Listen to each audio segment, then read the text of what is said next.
Well, thank you so much, Pam. It's so great to be here. I hope you all don't mind. I pulled out my old suit and tie just so I could act and play the part a little bit.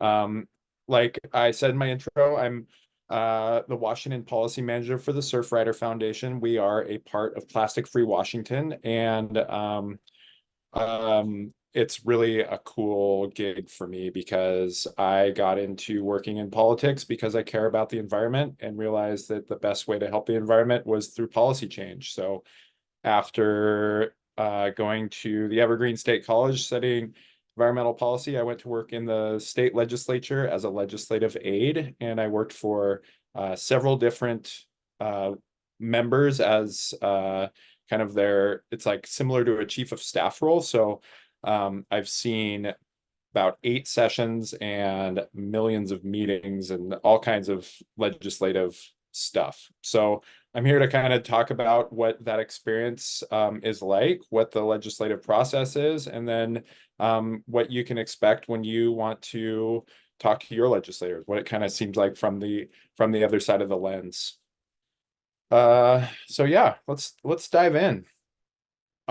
So just kind of an overview of the legislative process from an idea such as the RAP Act, or pretty much anything can become a bill or has a potential way of becoming a bill. So somebody comes up with an idea, whether that's a grassroots volunteer, whether that's somebody from an industry or a member of the public can just go to a legislator and say, hey, why is the Washington state law this? Or can we make this a law? And there's a lot of people behind the scenes in the legislature that whose job is to write those laws, those ideas, and put them into legal code, into the RCWs of Washington, and turn that idea into technical language. So once that language has been written, that's a bill.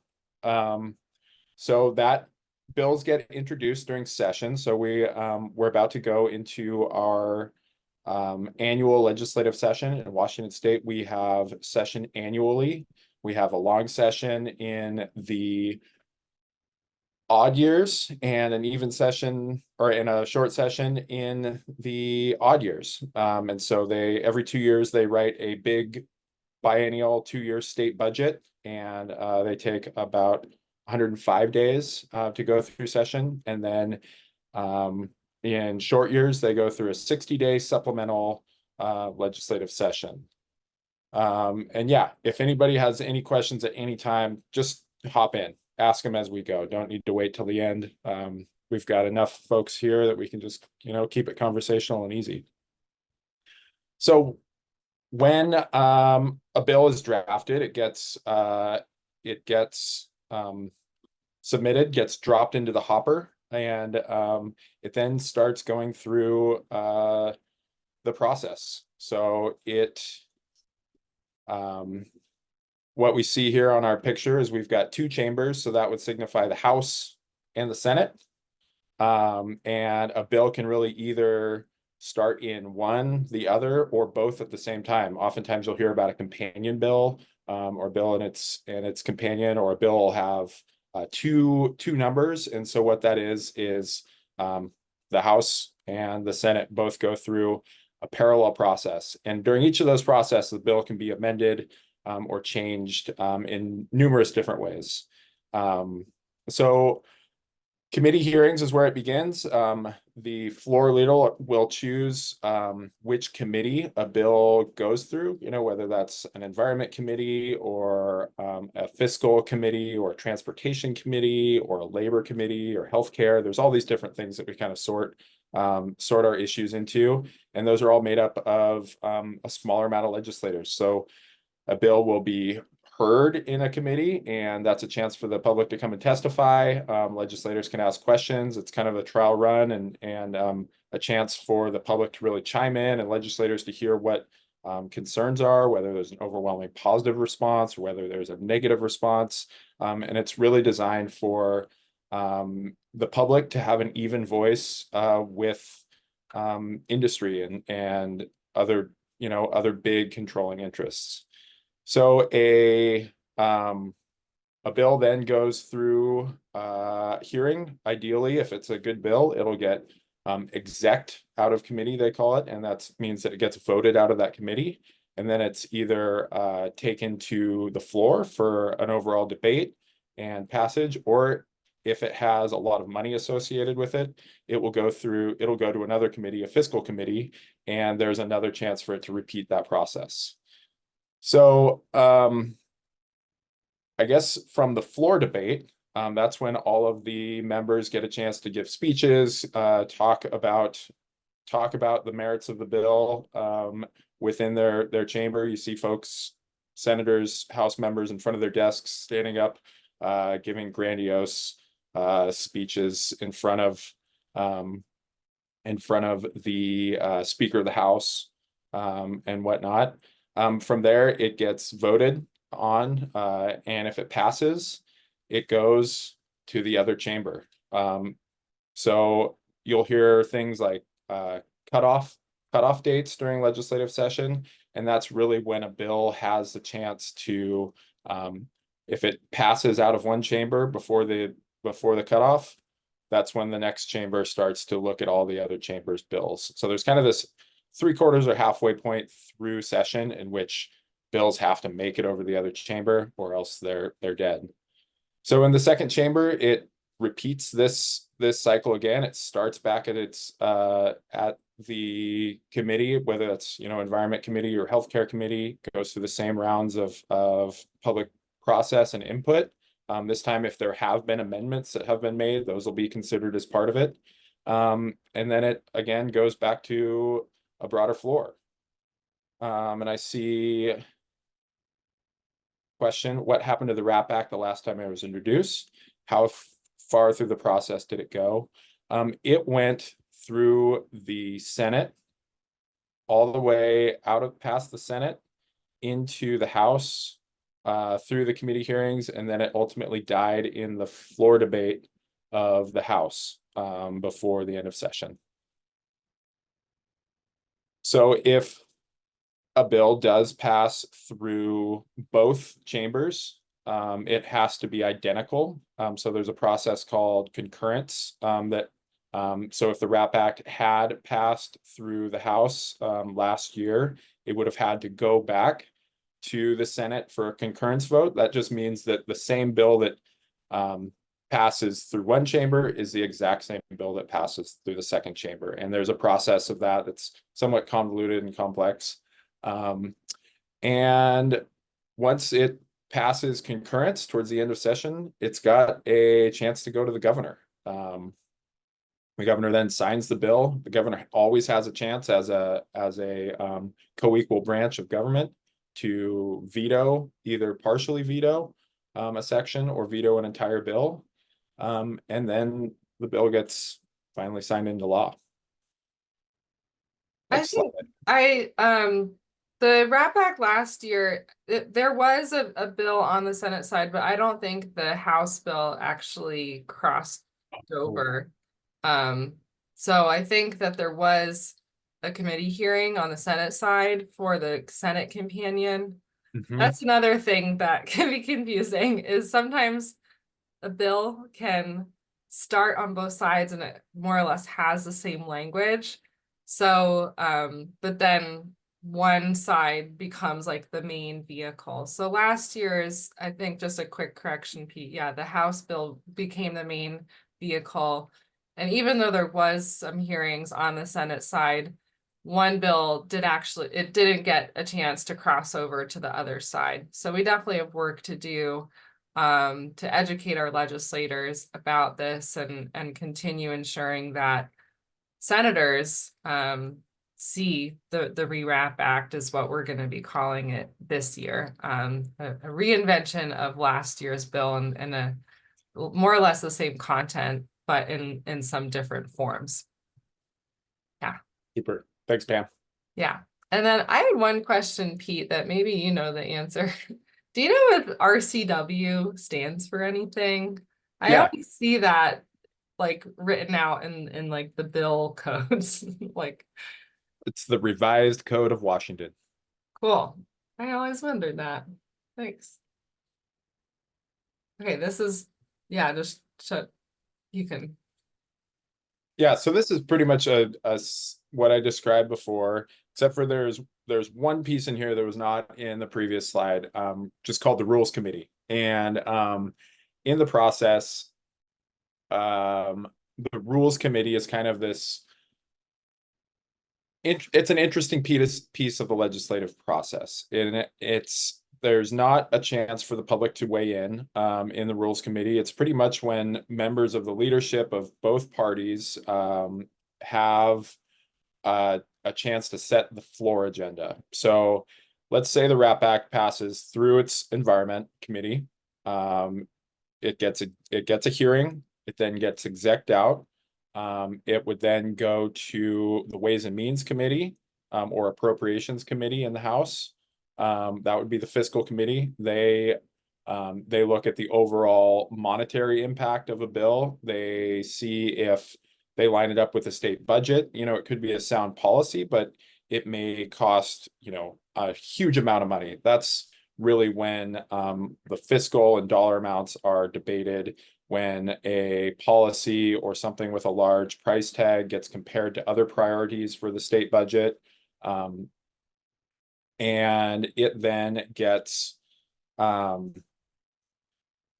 see, Anna, I'm seeing your questions. So on January 15th, when we are down in Washington, when we're down in Olympia, where is the rewrap bill likely to be in this process? That's a great question. We're hoping that it has already had one hearing in the House Policy Committee. That would be the best scenario for us. That would be mean that it would get heard in the first week, which is a very good sign that Democratic leaders and the state leadership are making it a priority. So likely it would be out of the first policy committee in the first chamber, hopefully exec and on its way to a fiscal committee. possibly even getting executive session or voted on, maybe even that day that we're down in Olympia. That would be cool, because then we could all celebrate it. So once a bill is exec'd out of committee, the executive session process is rarely like unceremonious. Usually it's a quick vote from committee members. And so there's not a lot of, if a executive session happens on a different day that a bill is heard, oftentimes it's kind of unceremonious. It just kind of happens, but it is definitely something that folks pay attention to and get really excited when a bill starts moving out of that committee. So then it would go to a fiscal committee, so appropriations or Ways and Means in the Senate, where they would debate the money part of the bill. The hope would be that it will get exec out of the fiscal committee, and then it would go to the rules committee. So the rules committee makes up of a majority minority ratio of Democrat and Republican leadership, and they kind of they pretty much decide whether a bill is ready for a floor vote. They kind of have strategy behind it. You know, if leadership feel like, you know, there's other things that could impact, you know, if politics, or if there's votes that need to happen on the floor, if a member is playing politics and says, you know, I'm going to vote for this bill, but you've got to vote for my bill. This is kind of where the rules committee comes in, and either says, yes, we're going to schedule it for a floor vote, or it's going to wait for next time. Usually when a bill goes into the rules committee for a hearing, it means it's going to pass out of the rules committee. So I'm spending a lot of time talking about it, but it could come to a point where we're just waiting on the RAP Act to pass out of rules. So there's definitely ways for the public to call members of the rules committee and ask them to schedule it for a hearing or to pass it out of rules. That's a very common step. So that's kind of why I'm walking you through it and explaining it a little bit. So it gets pulled out of rules. It's then eligible for a floor vote. That is when all members of the House or the Senate get to get voted out and hopefully pass it out. It can kind of sit in that limbo zone for a while though. Sometimes, weeks or, through cutoff, sometimes leadership will decide to do, we're going to focus on all labor priority bills this week, or oh, we're going to do all kind of economic bills in one Senate session or House floor session, or all environment bills. So a lot of different kind of different policies like that. Next slide, Pam. Is there any other questions about just the legislative process and how bills go through committee or anything like that? Super. So next I wanted to talk about, who's your legislator? How do you find your legislator? And then I think more importantly, how can you help people and people in your organizations to find their legislator, so you can target the right people. I really want to highlight that legislators want to hear from their constituents. They really make time to hear from the people, from their voters and the people in their district. And it's really important as we're lobbying to, it can be much more impactful if we can find folks that actually reside, in some of these more rural areas. I think we all live in Washington. We understand that there can be, a Seattle-centric divide in our state, and it's important to communicate and to remind legislators that, may be in other areas that policies benefit all Washingtonians, not just people in urban areas. And I've seen that be one of the biggest drivers in conversations or dissent between legislators on different bills. So this is the ledge.wa.com district finder, and it's a super simple tool. You just type in your address and it will show you who your legislator is, your one senator and your 2 House members. Pam yeah, why don't you just type in your street address, Pam, and show us how it's done? Or something like that. I'll do a random address that I know. I don't live here. But this is, yeah, so pretty easy. Typing in a street address, and then you can see both your state representation and then also who your congressional representation is comes up. And I like this because you can, not only click on your district, but also see like, okay, click on the next district over and see who represents South Tacoma, who represents Vashon Island, and click around and see who those legislators are. And you can also click into any one legislator's file and learn more about who your representatives are. Or, yeah. So I just wanted to click into that. Try that. Yeah, it's a really fun way to kind of explore the legislator, explore different districts. And does anybody know why they're all different sizes? Any guesses there?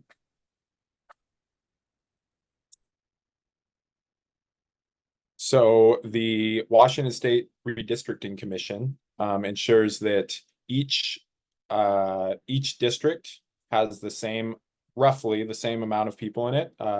And every 10 years, they go through a redistricting process that's determined by the census.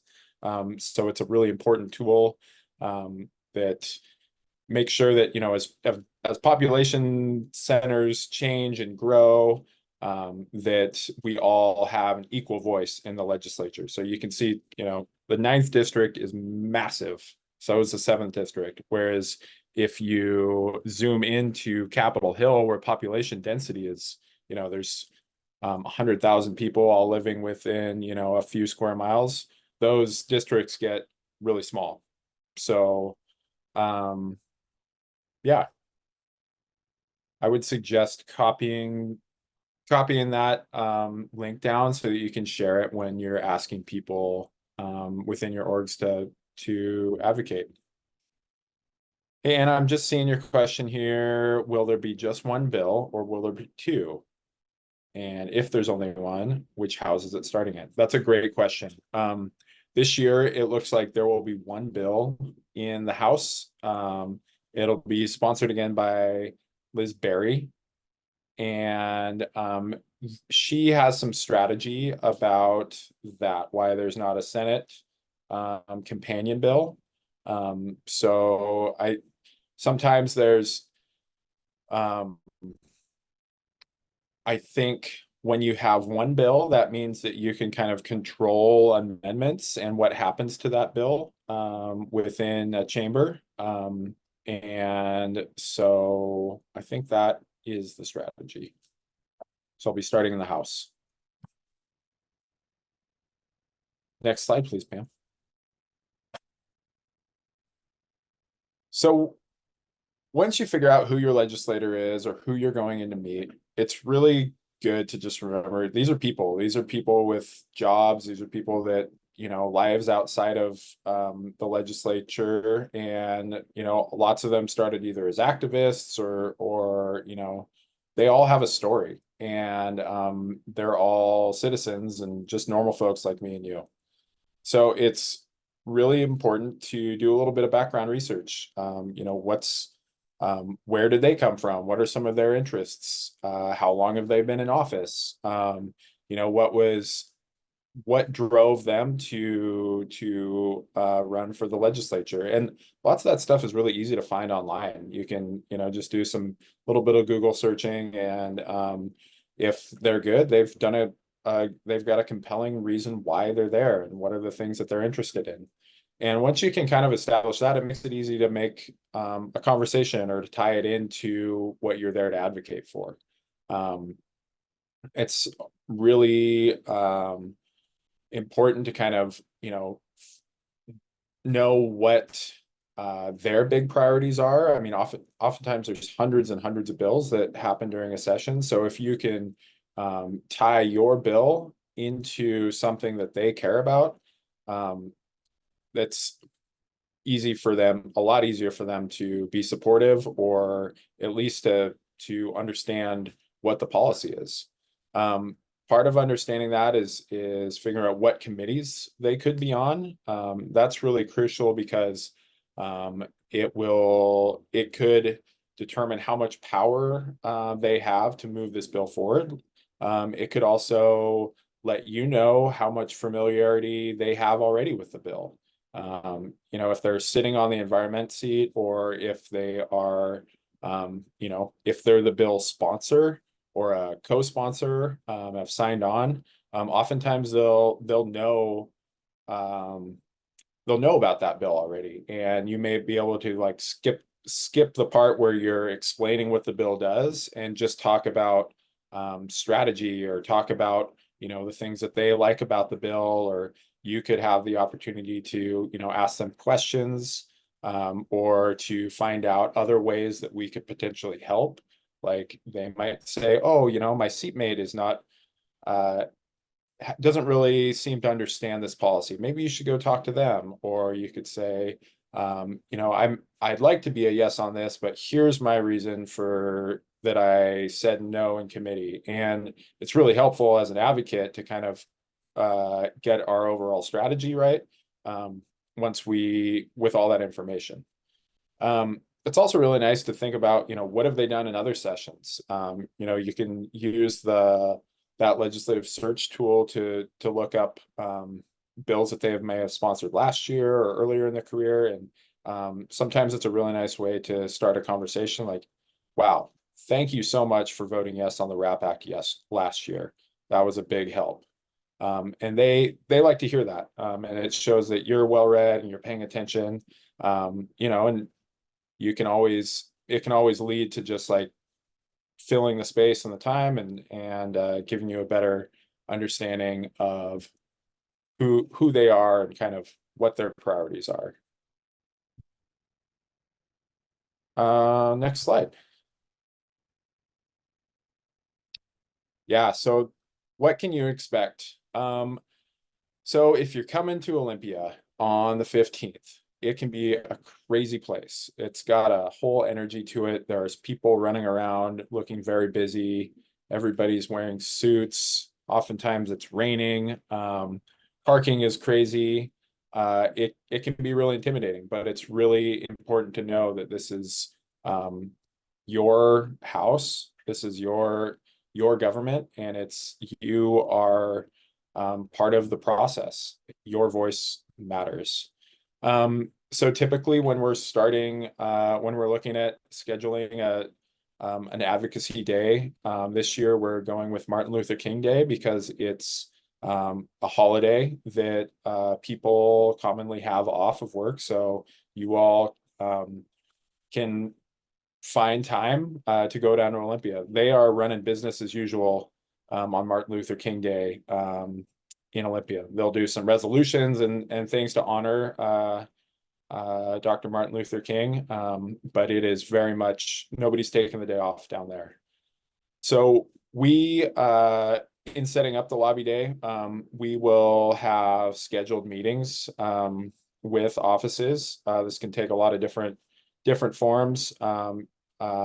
We typically reach out to their staff member and then set up a time that they are not in committee, that hopefully that they're in the office. And it's meetings in Olympia are usually in 15-minute increments.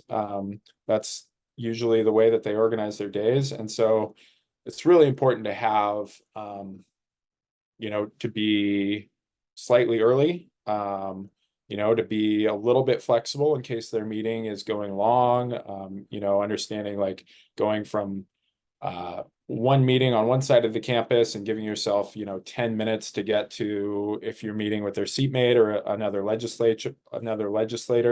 If you're not there right on time, usually it's hard to find more time in that busy schedule. They're often meeting back to back to back throughout a day on literally every topic underneath the sun. It's a very dizzying kind of way to do business, but it's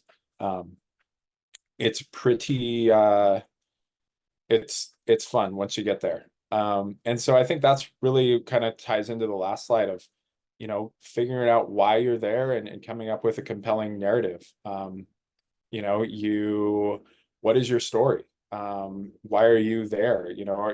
They pay attention to people from their district. They really pay attention to students. If you're taking the time to travel down to Olympia to talk to them, they do want to hear from you. They want to hear why you care about plastics. They want to hear why you care about the environment. Is it, were you walking on the beach and did you find a baby seal that had plastic in its mouth? They want to hear those stories, and that's stuff that they can then take to that they can use for their justification to support a bill. So finding common ground, that kind of goes back into looking at other bills that they've sponsored, being able to tie those things together, and having something prepared and kind of planned out, taking the time to talk with the other people in your group and figure out, okay, I'm gonna give an introduction. I'm going to talk about this part of the RAP Act. Having a strategy and kind of taking the time to go through a quick dry run before you go in there, and having a plan so that you can, really give a couple talking points, a couple minutes, and be able to say what you need to say in that 15 minutes. And it can go dizzying fast, but it's also can be really nice. Usually it's fairly casual. But yeah, does anybody have any questions at this point? One thing I'd love to add is just some of the other ways that folks can get involved as well throughout, and like some of the other engagement opportunities throughout session. So there are, in addition, so Pete talked about committee hearings. one big opportunity that folks can like really easy engagement touch is something called signing in for a bill for committee hearings. This is something that you used to only be able to do in person in Olympia. But during COVID, our legislators figured out how to do a lot of this engagement in a remote way, which gives a lot of people that don't live close to Olympia ways to plug in. So that's something that now, as organizers, as activists, as advocates for policies, we drive a lot of folks to sign in pro for a bill, or if there's a bad bill that we're not all about, then signing in con to show, hey, this is not something that we support. So during legislative session, this is something that we'll definitely be emailing out folks who are interested in staying in the loop for these sign-in opportunities leading up to committee hearings. And it makes an impact. Legislators look at when we get 1,500 people to sign in support of a bill, and the people, our legislators actually speak like, oh wow, that many people signed in support. And so that's one way that we want to show up big for showing support for the REWRAP Act, this bill, and other plastic reduction policies that we're supporting. That's something that, as environmental activists, that we have the public on our side. We know that people want to reduce plastic, that we want to improve recycling outcomes. And even if there are a lot of industry opposition, there are a couple lobbyists, might have a lot of access, but they probably can't get thousands of people to sign in support on a policy representing their opinion about a thing. So that's one way that's really important to engage. Another way that people can engage is through testimony. You can submit written testimony. Anyone can submit written testimony. There's also some, opportunity to testify verbally. That's often, there's limited time in committee hearings. And so oftentimes legislators or bill proponents are, thinking really carefully about, okay, what, who's being represented and who's offering verbal testimony. And so folks will often be asked to verbally testify, though, that is a way, anyone can sign up online. But it's definitely a skill to get everything that you want to say into 2 minutes. It can be a little nerve-wracking. But there will be opportunities. So yeah, that's another category of engagement. And then there's of course like the obvious engagement touches, signing petitions that we're going to be delivering. We're going to be delivering the student sign-on letter that we've been organizing, and we want to show like, we right now I think we have like 150 student signers from across the state. I'd love for that number to grow to more than 250 student signers. And so getting support from even more students to show young people care about this issue, and that's a big deal. And also we've been doing a lot of outreach to local electeds, and a ton of mayors, city council members, county commissioners all across the state are supportive of the REWRAP Act. And so, sign-on letters can be a way of showing that. So we'll be delivering those at different points throughout the session. And we'll also be reaching out to folks to email or call legislators leading up to key votes, leading up to a point where people on a committee are voting on a bill, and hopefully voting it out, executing it out of their committee, and especially leading up to floor votes where anyone from anywhere across the state can call their legislator because their representative or senator is going to be voting on a policy. So those are some of the additional ways that I wanted to touch on how folks can engage throughout the legislative session. And that's one of my main goals is to help let people know when those right times are to do, to make that phone call, to send that email, and to make it easy for people. And the last thing I'll say is that that while we are having the in-person lobby day, and we definitely want anyone who can come to Olympia um on January 15th, we know it's far. And so I think, Pete, one thing we should talk about in our planning meetings is like, for people who can't come, it'd be awesome to have virtual meetings from, say, Laura, people from Spokane, holding meetings with their legislators on that day. And so we'd love to be in touch with you guys about that. So that's what I wanted to add. Do folks have any questions?